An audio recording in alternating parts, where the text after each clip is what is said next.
My name is Elena Morrison, and I'm about to tell you how my mother-in-law tried to humiliate me by freezing my bank accounts, not knowing that my father, one of the most powerful men in America, was watching everything. This is the story of how underestimating a quiet woman became the biggest mistake of her life. I've always been independent. Even though my father is Richard Morrison, CEO and founder of Morrison Tech, a company worth over $50 billion, I insisted on building my own life. I went to law school on a scholarship, worked at competitive law firms, built my career without using my father's name or money. I want people to respect me for who I am, not for who my father is, I always said. My father understood. If that's what you want, I support you, he told me. But if anyone ever hurts you, I will intervene. I know, Dad, I said, smiling. But that won't be necessary. I was wrong.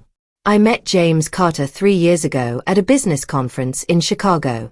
He was presenting a marketing strategy for his company, and I was there representing my law firm. After his presentation, we ended up at the hotel bar, talking for hours. James was different from the men I usually met. He wasn't trying to impress me with money or status. He was genuine, funny, kind. He talked about his family, his dreams, his love for his work. He asked about my life, my goals, my passions. What does your father do? He asked at one point.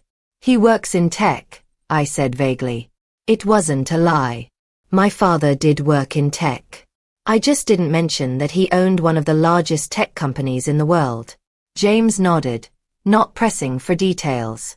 My dad was an accountant, he said. Retired now. My mom does event planning part-time. Nothing fancy, just small parties and corporate events. We're pretty normal, I guess. Normal sounds nice, I said honestly. And it did. I'd grown up surrounded by wealth and power, and sometimes I craved simplicity. James and I started dating long distance. He lived in Boston, I lived in New York. We'd take turns visiting each other on weekends, talking on the phone every night. 6 months in, James said, I love you, Elena. I know it's fast, but I do. I love you. I love you too, I said, and I meant it. A year later, James proposed. It was simple, romantic, perfect. We were walking through Boston Common on a snowy evening, and he got down on one knee. Elena Morrison, will you marry me? Yes, I said, tears streaming down my face. Yes, absolutely yes. We got married in a small ceremony. My father walked me down the aisle, looking proud and a little sad. Your mother would have loved him, Dad whispered as we walked. She would have loved how happy he makes you. I know, I said, squeezing his arm. James's family was there too. His father Robert, a quiet man with kind eyes. His sister Michelle, bubbly and sweet. And his mother Patricia, who smiled during the ceremony but whose eyes were cold when she looked at me. After the wedding, Patricia pulled me aside. Welcome to the family, Elena, she said, her voice tight. I hope you'll make my son happy. I will, I promised. I love him very much. Love isn't enough, Patricia said. Marriage takes work. Sacrifice. Putting your husband's needs before your own. I hope you understand that. I smiled politely, even though her words felt like a warning. I understand. But I didn't understand. Not really. Not until later, when Patricia's true nature revealed itself. James and I moved into a modest apartment in Boston. We both worked full-time, me as a junior attorney at a corporate law firm, James as a marketing manager. We split expenses equally, lived within our means, saved for the future. My father had set up trust funds and investment accounts in my name, worth millions, but I didn't touch them. I wanted to build my life with James based on our own work, our own earnings. Are you sure? My father asked when I told him. You don't have to struggle, sweetheart. The money is there if you need it. I know, Dad, I said. But I want to do this my way. James and I are building something together. I don't want money to complicate that. I respect that, Dad said. But Elena, promise me something. If anyone ever mistreats you, if anyone ever hurts you, you'll tell me. Promise. I promise, I said, not knowing how important that promise would become. The first year of marriage was wonderful. James and I were happy, building our life together. We cooked dinners at home, took walks in the park, planned for our future. But Patricia was always there, hovering, criticizing. You work too much, she told me at a family dinner. A wife should be home more, taking care of her husband. Elena's career is important to her, James said, defending me. And I support that. Of course you do, Patricia said, her tone suggesting James was being foolish. But careers don't keep you warm at night. Family does. When are you two going to start having children? We're not ready yet, I said calmly. We want to be financially stable first. Patricia laughed, a sharp, unpleasant sound. Financially stable? Elena, you spend money like water. I've seen your credit card bills. Designer clothes, expensive restaurants, weekend trips. That's not financial stability. That's irresponsibility. Mom, James said, his voice strained. That's not fair. Elena works hard. She deserves to enjoy her money. Her money. Patricia raised an eyebrow. I thought you two shared everything. Or is Elena keeping secrets? I felt my face flush. I wasn't keeping secrets exactly, but I hadn't told James about my family's wealth. I told him my father worked in tech, and left it at that. James assumed I came from a middle-class background like his. We share everything that matters, I said carefully. Our home, our life, our future. Patricia studied me, her eyes narrowing. I hope so. Because marriage is about transparency, Elena. About trust. I'd hate to think you're hiding something from my son. The conversation moved on, but Patricia's words stayed with me. Was I wrong to keep my father's identity secret? Was I being dishonest? I talked to James about it that night. Do you feel like I'm keeping secrets from you? I asked. What? No, James said, pulling me close. Why would you think that? Your mom said marriage is about transparency. And I haven't told you everything about my family. James was quiet for a moment. Elena, I know you're private about your family. I respect that. If there's something you want to tell me, I'm listening. But I don't need to know everything about your past to love you. I love who you are now. I love you too, I said, deciding to keep my secret a little longer. I told myself it was because I wanted to protect what James and I had built together. But maybe part of me was afraid. Afraid that knowing about my father's wealth would change things between us. The second year of marriage was harder. Patricia's criticism intensified. She commented on everything. My cooking, my cleaning, my work schedule, my appearance. You're looking tired, Elena, she'd say. Are you taking care of yourself? A wife needs to look good for her husband. Elena always looks beautiful, James would say, but Patricia would just smile that tight smile. The worst part was that Patricia started inserting herself into our finances. When James and I got married, he'd added his mother as a co-holder on our joint bank accounts. It's just for emergencies, James explained. In case something happens to us, Mom can access funds to help. I didn't like it, but I agreed. The joint accounts only had about $3,000 anyway. My real money, the trust funds and investments my father had set up, were in separate private accounts that James didn't know about. Fine, I said. If it makes you feel better. I should have said no. I should have trusted my instincts. But I wanted to keep the peace, wanted to be a good daughter-in-law. That was my mistake. For 2 years, Patricia watched our accounts. She'd comment on purchases, question expenses, offer unsolicited advice about budgeting. You spent $80 at that restaurant, she'd say. That's excessive. You could have cooked at home for a fraction of that cost. It was our anniversary, James would explain. We wanted to celebrate. Celebration doesn't require waste, Patricia would reply. I tried to be patient. I tried to be understanding. I told myself Patricia meant well, that she was just concerned about her son's financial future. But deep down, I knew the truth. Patricia didn't like me. She thought I wasn't good enough for James. And she was looking for ways to prove it. Then came that day in March. The day everything changed. I was grocery shopping after work, tired from a long day at the office. I grabbed the essentials: chicken, vegetables, milk, bread, some fruit. Nothing extravagant. About $50 worth of groceries. At the checkout, I handed the cashier my debit card. She swiped it and frowned. I'm sorry, this card was declined.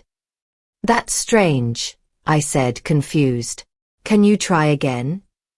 She tried again. Declined. Do you have another card? She asked, her tone impatient. I pulled out my credit card, linked to the same joint account. Declined. I tried a third card. Also declined. People in line behind me started murmuring. I felt my face burn with humiliation. I don't understand, I said, my voice shaking. There should be money in these accounts. Maybe you should call your bank, the cashier suggested, clearly annoyed. I'm sorry, I said, abandoning my groceries and rushing out of the store. In the parking lot, I sat in my car and checked my banking app with trembling hands. All 3 joint accounts were frozen. Frozen. How was that possible? My phone rang. Patricia Carter. Hello. I answered, my heart pounding. Elena, dear, Patricia said, her voice dripping with false concern. I hope I'm not catching you at a bad time. Patricia, what's going on? My bank accounts are frozen. Oh yes, Patricia said casually. I did that. I froze them. I couldn't speak. I couldn't breathe. You see, dear, I've been monitoring your spending habits, and frankly, I'm very concerned. You spend far too much money. Expensive clothes, frequent restaurant meals, unnecessary purchases. Someone needs to teach you financial responsibility. So I used my co-holder access to freeze the accounts. Consider it a lesson. You had no right, I said, my voice shaking with rage.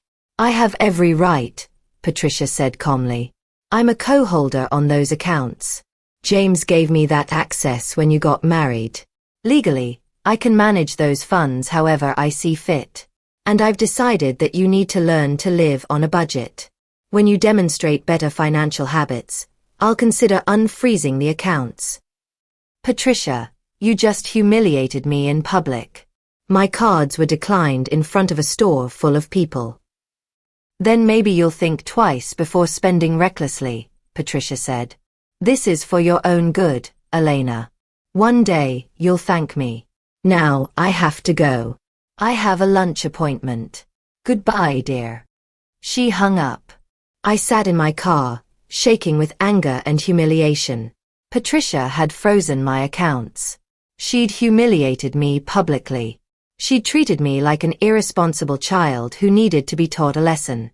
And she'd done it all without telling me, without talking to James, without any warning. I wanted to scream. I wanted to cry. But instead, I did something else. I called my father. Hi, sweetheart, Dad answered on the first ring. How's my girl?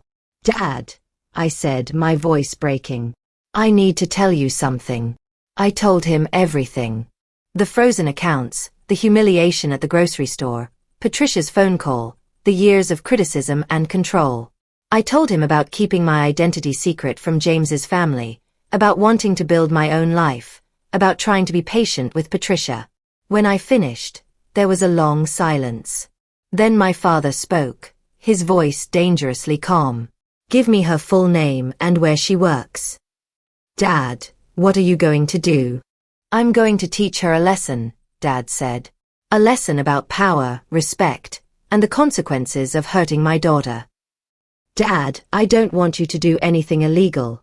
I won't, Dad assured me. Everything will be perfectly legal. But Elena, I've let you handle this your way for 2 years. I've watched from the sidelines while this woman criticized you, controlled you, disrespected you. I did that because you asked me to. But she crossed a line today. She humiliated you publicly. She abused her access to your accounts. That ends now. What are you going to do? I asked again. You'll see, Dad said. But first, I need information. Her full name, where she works, where she banks. Can you get me that? Yes, I said. Patricia and Carter. She works part-time at a company called Elegant Affairs, an event planning business. I don't know where she banks. I'll find out, Dad said. Now go home. Talk to James. Tell him everything. Tell him who I am. Tell him about the money. Tell him about Patricia. It's time for honesty, sweetheart. Complete honesty. Okay, I said. Dad. Thank you. For always protecting me. Always, Dad said. That's what fathers do. I drove home, my mind racing. I was angry, humiliated, but also strangely calm. My father was going to handle this. And when Richard Morrison decided to handle something, it got handled. James was already home when I arrived. He looked worried. Elena, my mom called. She said she froze our joint accounts because you're spending too much. What's going on? Why would she do that without talking to us first? I took a deep breath. James, we need to talk. About a lot of things. Sit down. We sat on the couch, and I told him everything. About the grocery store, about Patricia's call, about years of her criticism and control. James looked shocked, then angry. She had no right to do that. Those are our accounts. She's supposed to have access for emergencies only, not to control our spending. I'm calling her right now. Wait, I said. There's more. Something I should have told you a long time ago. I told him about my father. About who Richard Morrison really was. About Morrison Tech. About the billions of dollars. About the trust funds and investments in my name. About why I'd kept it secret. James stared at me, his mouth open. Your father is Richard Morrison? The Richard Morrison? The tech billionaire?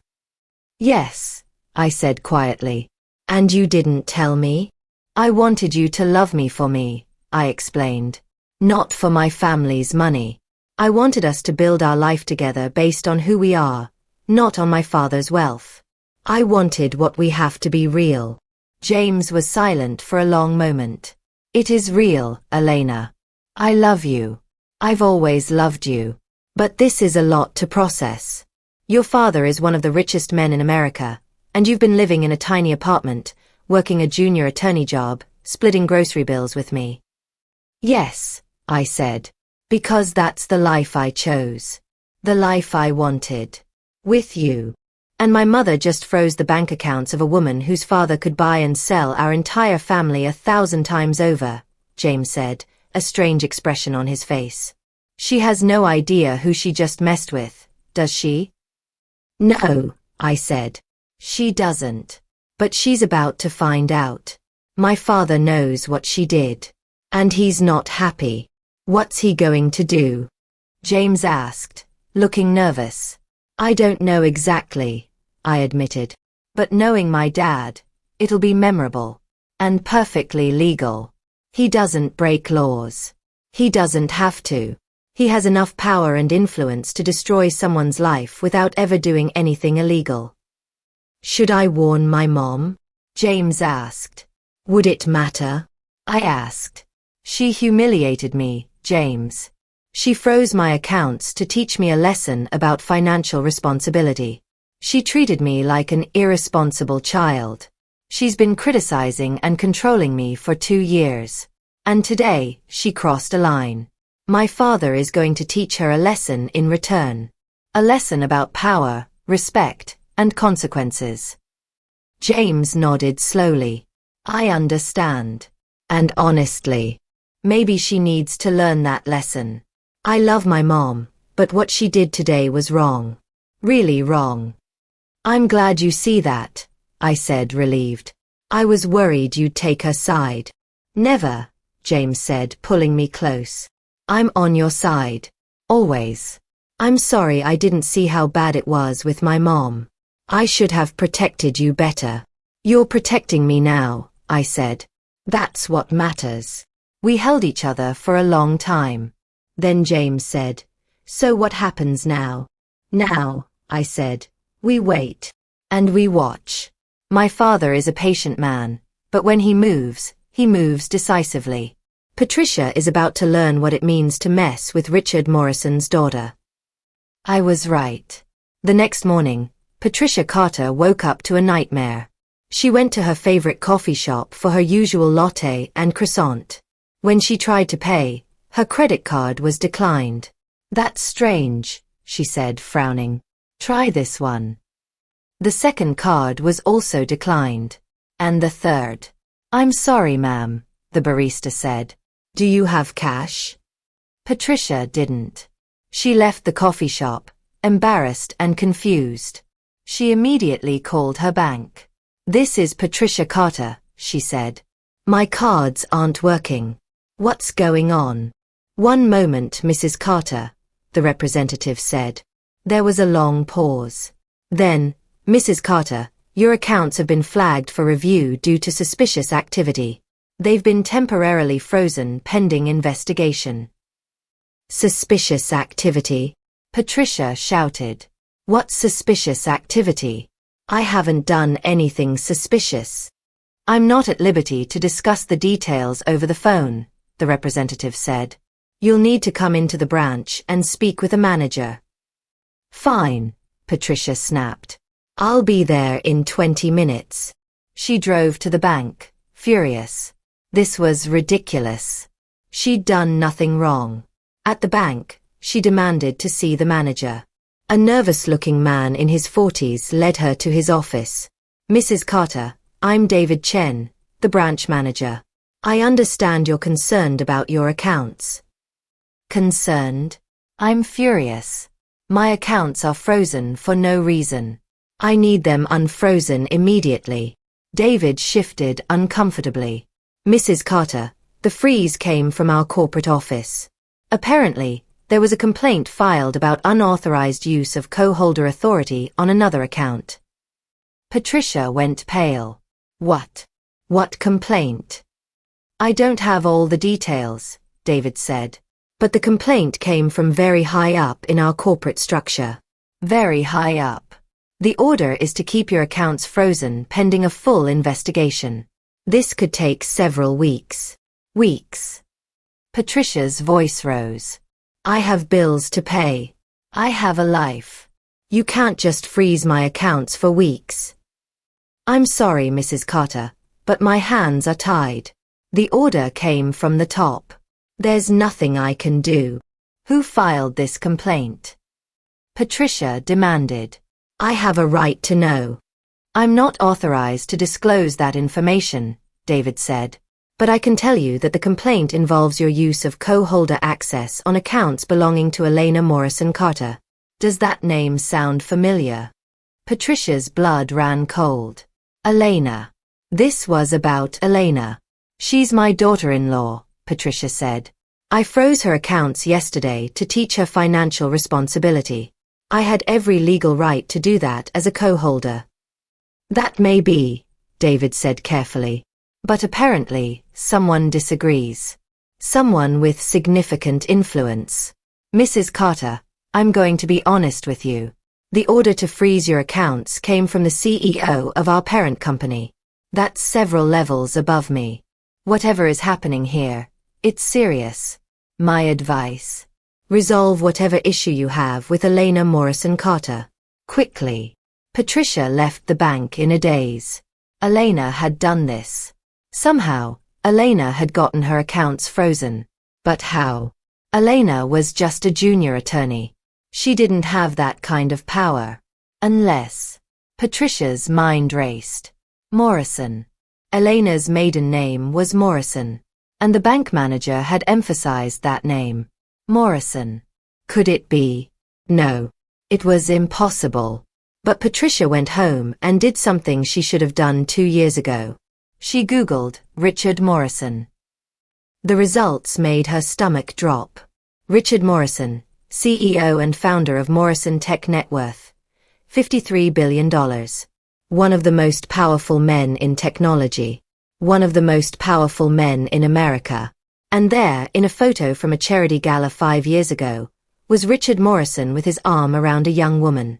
The caption read, "Tech billionaire Richard Morrison with his daughter Elena at the Morrison Foundation annual gala." Patricia stared at the photo. That was Elena. Her daughter-in-law Elena. The woman she'd been criticizing for 2 years. The woman whose bank accounts she'd frozen yesterday. Was the daughter of one of the richest, most powerful men in the world. "Oh God," Patricia whispered. "What have I done?" Patricia's hands shook as she scrolled through more search results.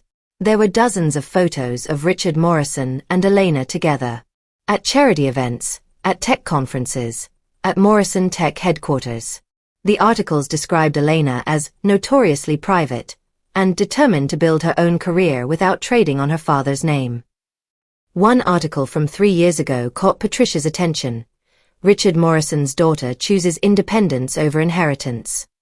The article detailed how Elena had turned down a high-paying position at Morrison Tech, instead choosing to work at a competitive law firm on her own merits. "I want to be respected for who I am, not who my father is," Elena was quoted as saying. "I love my father, but I need to build my own life." Another article from a business magazine described Richard Morrison as fiercely protective of his only daughter, and known to be ruthless with anyone who threatens his family. The article recounted how Morrison had once destroyed a business rival who had made inappropriate comments about Elena at a conference. Morrison didn't just beat him in business, a source was quoted as saying.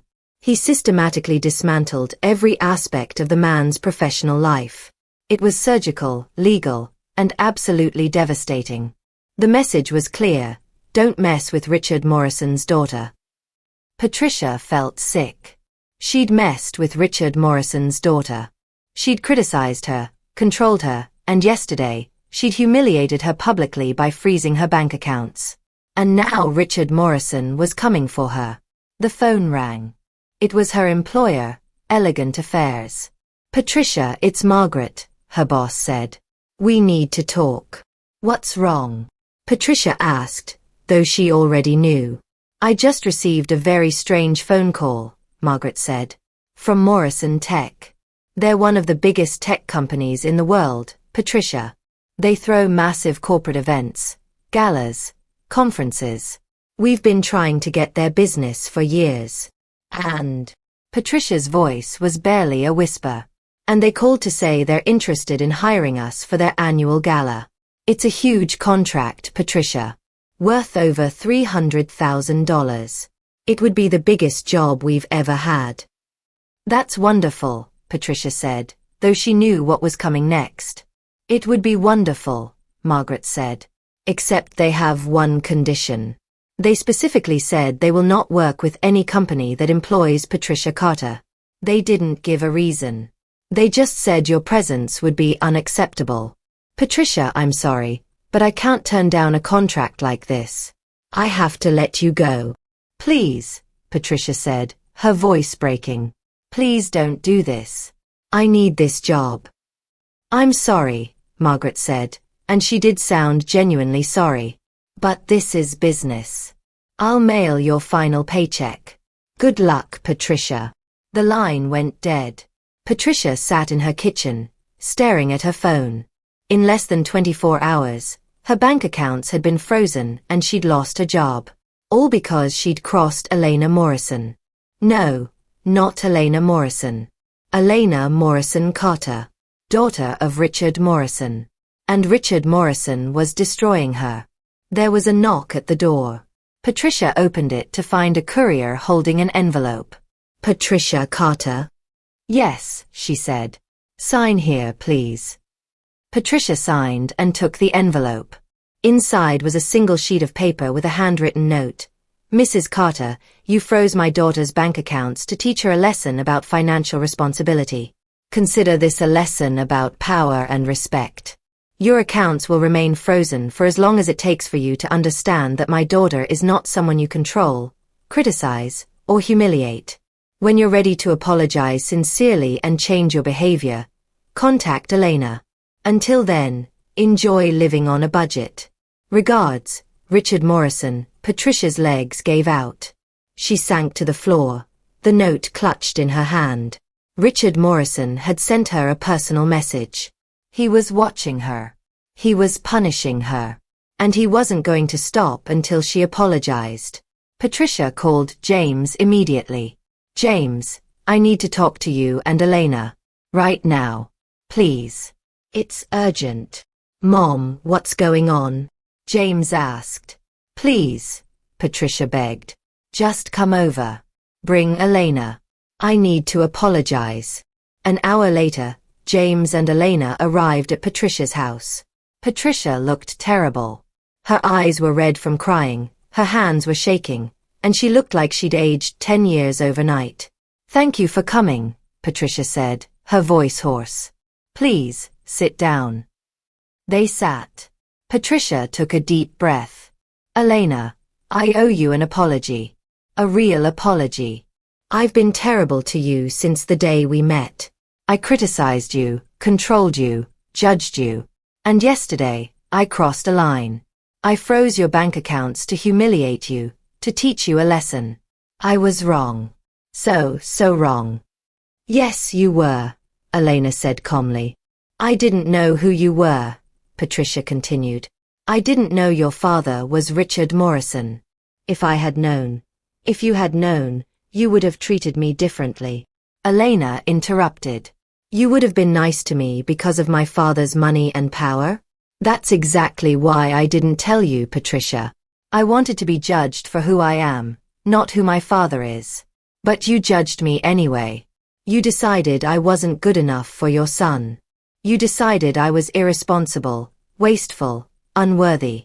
You made those judgments without knowing anything about me. I was wrong, Patricia said, tears streaming down her face. I was so wrong. I was jealous. Elena. You're smart, successful, beautiful. You have a career, independence, confidence. I was afraid you'd take James away from me. I was afraid I'd lose my son.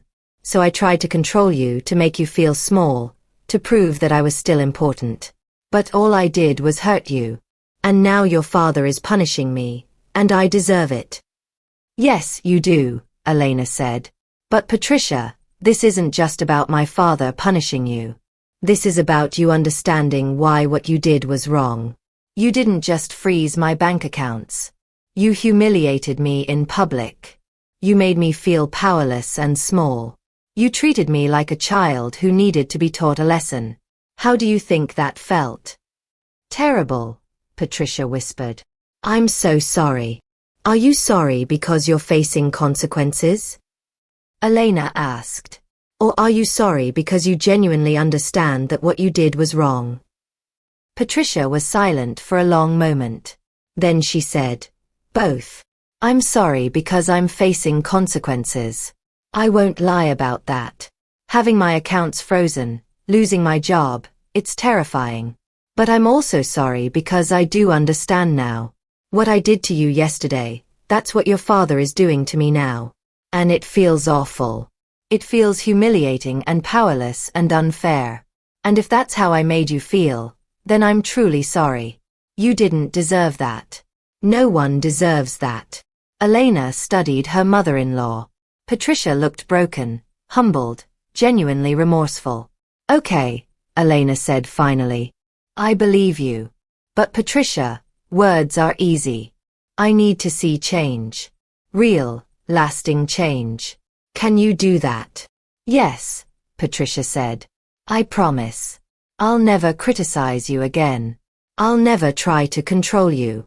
I'll respect your boundaries, your choices, your life. Please. Elena. Please ask your father to stop. Elena pulled out her phone and called her father. Dad, it's me. Patricia apologized. She understands what she did wrong. Can you unfreeze her accounts? Are you sure, sweetheart? Richard asked. She hurt you. She deserves more than a frozen account and a lost job. I know, Elena said, but I think she's learned her lesson. And I don't want this to destroy James's family. Can you unfreeze the accounts and tell Morrison Tech to back off? Richard sighed. If that's what you want, I'll make the calls. But Elena, if she ever hurts you again, I won't be so merciful. I know, Dad. Thank you. I love you. I love you too, sweetheart. More than anything. Elena hung up and looked at Patricia. My father is unfreezing your accounts. You should have access by tomorrow morning. As for your job, you'll need to handle that yourself.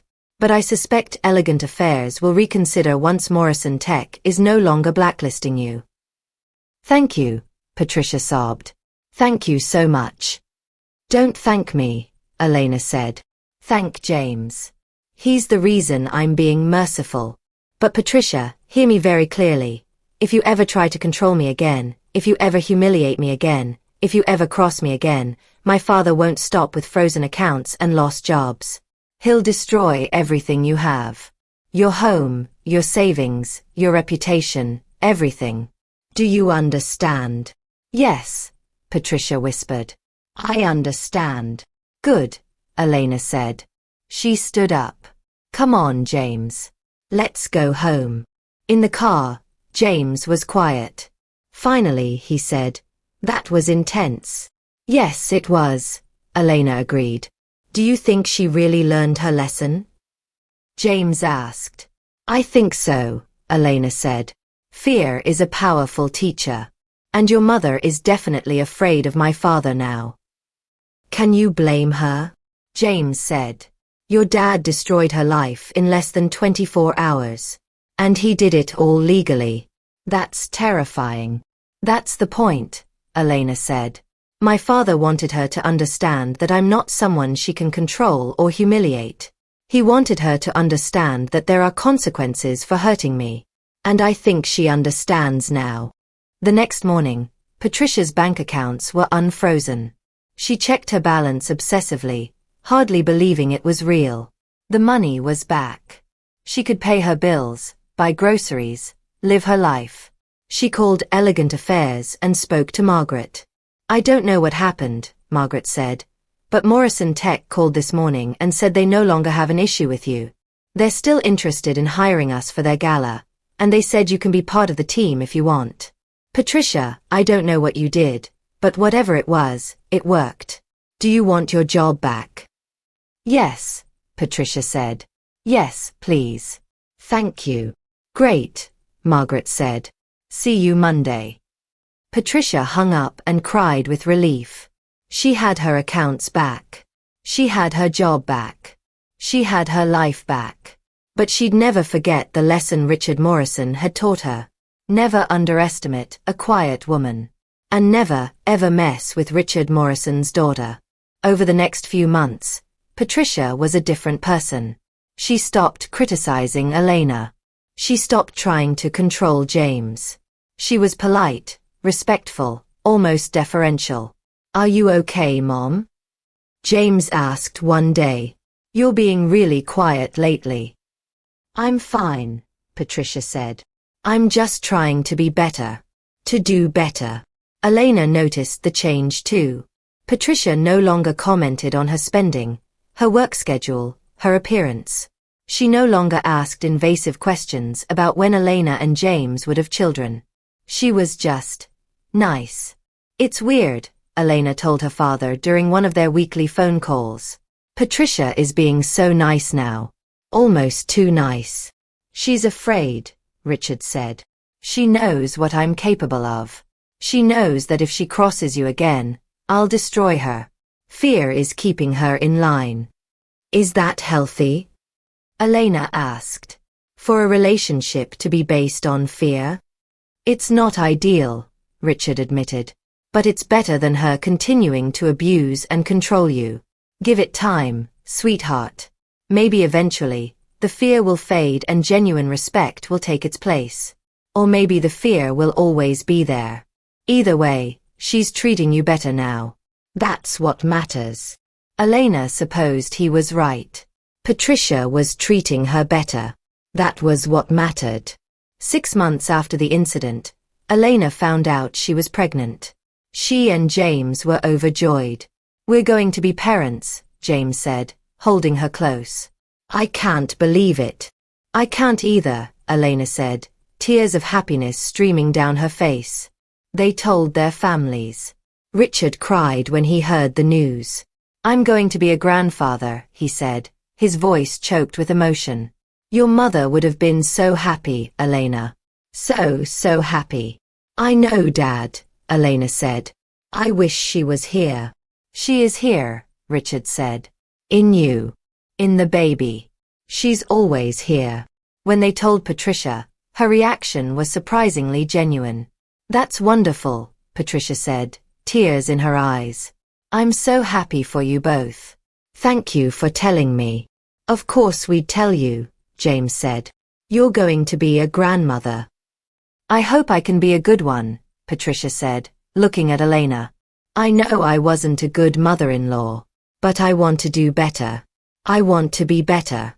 For you, for James, for the baby." "Then be better," Elena said simply. "Show me through actions, not words." Patricia did. Throughout Elena's pregnancy, Patricia was helpful without being intrusive. She brought meals when Elena was too tired to cook. She offered to help set up the nursery. She gave advice only when asked. "Thank you," Elena told her one day, "for respecting my boundaries. For being helpful without being controlling." "Thank you for giving me a second chance," Patricia said. "Not many people would have." "James loves you," Elena said. "And I love James. So I'm willing to try." "But Patricia, the moment you cross the line again." "I know," Patricia said quickly. "Your father will destroy me. I haven't forgotten. And I won't forget." Elena gave birth to a baby girl in the spring. They named her Sophie Elizabeth Morrison Carter. Sophie had Elena's dark hair and James's blue eyes. She was perfect. Richard flew in from a business trip to meet his granddaughter. He held Sophie in his arms, tears streaming down his face. "She's perfect," he whispered. "Just like her mother. Just like her grandmother." "Thanks, Dad," Elena said. "For everything. For protecting me. For teaching Patricia a lesson. For always being there." "Always," Richard said. "That's what fathers do. And now I get to be a grandfather too. I'm the luckiest man in the world." Patricia came to the hospital to meet Sophie. She held the baby carefully, reverently, tears streaming down her face. "She's beautiful," Patricia said. "Thank you for letting me be part of her life." "Just remember," Elena said quietly, "if you ever try to control how I raise my daughter, if you ever criticize my parenting, if you ever cross me when it comes to Sophie, there won't be a second chance. My father will destroy you, and I'll let him." Patricia nodded. "I understand. I won't cross you. I promise." And she didn't. Patricia became a doting grandmother, but she respected boundaries. She offered help when asked but didn't interfere. She gave advice only when requested. She learned her lesson. 2 years later, Elena and James had a second child, a boy they named Lucas. Patricia was just as respectful, just as careful not to overstep. "I think she really has changed," James said one day, watching his mother play gently with Sophie and Lucas. "I think the fear of what your dad could do keeps her in line," Elena said.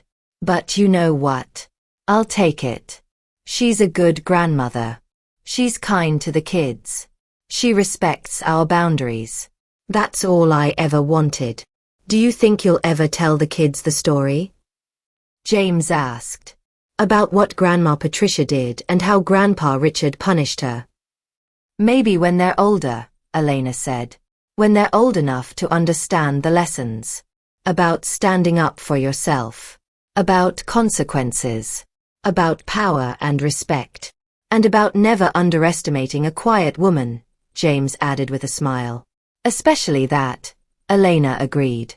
Years passed. Sophie and Lucas grew into smart, confident children. Richard was a devoted grandfather, teaching them about business, technology, and integrity. Money doesn't define you, he told Sophie when she was old enough to understand. Character defines you. Your mother could have used my money and power her whole life, but she chose to build her own path. That's real strength. I want to be strong like Mommy, Sophie said. Then be kind, be honest, and never let anyone make you feel small, Richard said. And if anyone ever tries to hurt you, call Grandpa. I'll handle it. Sophie giggled. Like you handled Grandma Patricia? Richard smiled. Your mother told you that story? She said Grandma Patricia was mean to her, and you froze Grandma's bank accounts to teach her a lesson, Sophie said. Is that true? It's true, Richard said. Your grandmother made a mistake. She tried to control and humiliate your mother. So I taught her that actions have consequences. But she learned her lesson, and now she's a wonderful grandmother. People can change. Sophie. Remember that. I will, Grandpa, Sophie said. Elena watched this exchange from the doorway, smiling. Her father had always protected her, always been there for her. And now he was teaching her daughter the same lessons. Be strong, be kind, and never let anyone make you feel small. Patricia approached Elena later that day. Thank you, she said quietly. For what? Elena asked. For not telling Sophie the whole story, Patricia said. For not making me the villain in her eyes. You could have turned her against me, but you didn't. You're her grandmother, Elena said simply. You love her, and she loves you. Why would I ruin that? What you did to me was between us. It's resolved. Sophie doesn't need to carry that burden. Patricia hugged her. You're a better person than I am. I'm just a person who believes in moving forward, Elena said. You made a mistake. You learned from it. That's enough. One evening, when Sophie was 7 and Lucas was 5, the whole family gathered for dinner at Elena and James's house. Richard was there, Patricia and Robert were there. James's sister Michelle was there. They sat around the table, laughing and talking, passing dishes and sharing stories. Sophie looked around the table and said, I love our family. Me too, Lucas agreed. Elena looked at her children, her husband, her father, even her mother-in-law, and felt a deep sense of contentment. Her family wasn't perfect. They'd been through difficult times. But they'd come out stronger. Patricia had learned to respect boundaries. Richard had learned to step back and let Elena handle her own life, intervening only when absolutely necessary. James had learned to stand up for his wife, even against his own mother. And Elena had learned that being quiet didn't mean being weak. That mercy was a strength, not a weakness. That forgiveness was possible, but only when accompanied by genuine change. I love our family too, Elena said, smiling at Sophie. Later that night, after the kids were in bed and the guests had gone home, James and Elena sat on their back porch, looking at the stars. Do you ever regret it? James asked. Regret what? Keeping your father's identity secret for so long. If my mom had known from the beginning who you were, maybe she would have treated you better. Maybe, Elena said. But then I never would have known who really accepted me for me. Your mom treated me badly because she thought I was beneath you. She thought I was just some middle-class girl who wasn't good enough for her son. When she found out who my father was, she changed her behavior out of fear, not respect. At least now I know the truth about her. And what's the truth? James asked. The truth is that your mother is human, Elena said. She's flawed, she makes mistakes, but she's capable of change. She learned a hard lesson, and she's trying to be better. That's all any of us can do. Try to be better. You're very wise, James said, kissing her forehead. I learned from the best, Elena said, thinking of her father. My dad taught me that power isn't about destroying people. It's about knowing when to use it and when to show mercy. He could have destroyed your mother completely. But he didn't. He taught her a lesson, and then he backed off when I asked him to. That's real power. Knowing when to stop. I'm glad he stopped, James said. Me too, Elena agreed. As I sit here today, watching my children play in the backyard of our beautiful home, I think about that day in the grocery store. The day my cards were declined. The day I was humiliated in front of strangers. The day my mother-in-law thought she could control me. Patricia thought she was teaching me a lesson about financial responsibility. Instead, she learned a lesson about power, respect, and the consequences of underestimating quiet people. She learned that I wasn't just some middle-class girl who married her son. I was the daughter of one of the most powerful men in America. And she learned that my father doesn't take kindly to people hurting me. But more importantly, Patricia learned that I'm not defined by my father's money or power. I'm defined by my choices. And I chose mercy. I chose to give her a second chance. I chose to let her be part of my children's lives. Not because she deserved it, but because I believe in redemption. My father taught me to be strong. My mother, before she died, taught me to be kind. And I've learned to be both. Strong enough to stand up for myself. Kind enough to forgive when someone genuinely changes. Patricia hasn't crossed me since that day. She's respectful, supportive, and loving to my children. She learned her lesson. And my father, watching from afar, is satisfied. You handled that well, he told me recently. Better than I would have. You taught me well, I said. You taught me that power isn't about destroying people. It's about knowing when to use it and when to show mercy. Your mother would be proud, Dad said, his eyes misty. I'm proud. Thanks, Dad, I said. For always protecting me. For always being there. For teaching Patricia a lesson she'll never forget. Anytime, sweetheart, he said. Anytime. Sometimes I wonder what would have happened if I'd told James and his family about my father from the beginning. Would Patricia have treated me differently? Would she have been kind and respectful from day one? Probably. But then I never would have known her true character. I never would have known that she judged people based on their perceived social status. I never would have known that she was capable of cruelty and control. And I never would have seen her capacity for change. Because Patricia did change. Not immediately, and not without consequences, but she changed. She learned that actions have consequences. She learned that you can't control other people's lives. She learned that respect is earned, not demanded. And most importantly, she learned never to underestimate a quiet woman. Especially when that woman's father is one of the most powerful men in America. My children are growing up in a different world than I did. They know who their grandfather is. They know about the family wealth. But James and I are teaching them the same lessons my father taught me. That money doesn't define you. That character matters more than wealth. That you should be kind, honest, and never let anyone make you feel small. Why didn't you tell Daddy's family about Grandpa Richard at first? Sophie asked me recently. She's 9 now, old enough to understand some of the complexities of adult relationships. Because I wanted them to know me for who I am, I explained. Not for who my father is or how much money our family has. I wanted to build relationships based on honesty and respect, not on wealth and power. But Grandma Patricia was mean to you, Sophie said. She was, I agreed. She judged me without really knowing me. She tried to control me. And when she crossed a line, Grandpa Richard taught her a lesson. By freezing her bank accounts, Sophie said. Just like she froze yours. Exactly, I said. Grandpa wanted her to understand how it felt. To be powerless. To be humiliated. To be controlled by someone else. It was a hard lesson, but Grandma Patricia needed to learn it.